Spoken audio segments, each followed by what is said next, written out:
ஒரு பெரும் பாக்கியம் என்ன தெரியுமா? வீட்டுல உள்ள ஒவ்வொரு வீட்டுல முஸ்லிம் குடும்பத்துல இருக்கிற குழந்தை அவங்க பள்ளிவாசலோட கனெக்ஷன் ஆகிறது மக்தப் மதரசா. அதை விட்டா மஹல்லாவே தொலைஞ்சதுன்னு எழுதுறாங்க. அல்லாஹு அக்பர்.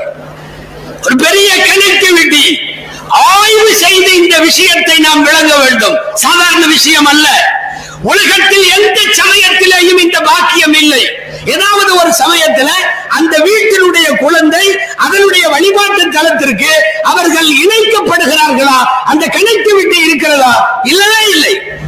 இந்த சமுதாயத்தில் மாத்திரம்தான் தெருக்கள் தோறும் பள்ளி இருக்கும். அந்த மஹல்லா தோறும் ஒவ்வொரு குழந்தையும் பள்ளிவாசலோடு இணைக்கப்படும்.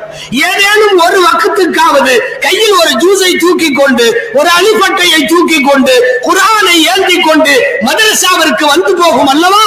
அந்த மதரசாவை திறம்பட எந்த பள்ளி, எந்த மதரசா, எந்த மஹல்லா, எந்த ஜமாத் நடத்தி கொண்டிருக்கிறார்களோ அங்கிருக்கிற ஆலிம் பாராட்டுக்குரியவர், அங்கிருக்கிற நிர்வாகம் பாராட்டுக்குரியது. உங்களுக்கு எல்லாம் தெரியும், நபி வழியே என்ன தெரியுமா? மக்தபு இல்லாம ஒரு பள்ளிவாசல் கிடையாது. திண்ணையோடு தான் மஸ்ஜிது நபவி தொடங்குது. குழந்தை மதரசா அட்டாச்சா இல்லாம ஒரு பள்ளிவாசல் அதுக்கு விளங்குறது கஷ்டம். இருக்கணும்.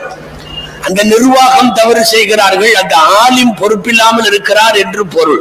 ஏதாவது ஒரு பள்ளிவாசல்லாம் இருக்கு, மஹல்லா இருக்குது, ஆனா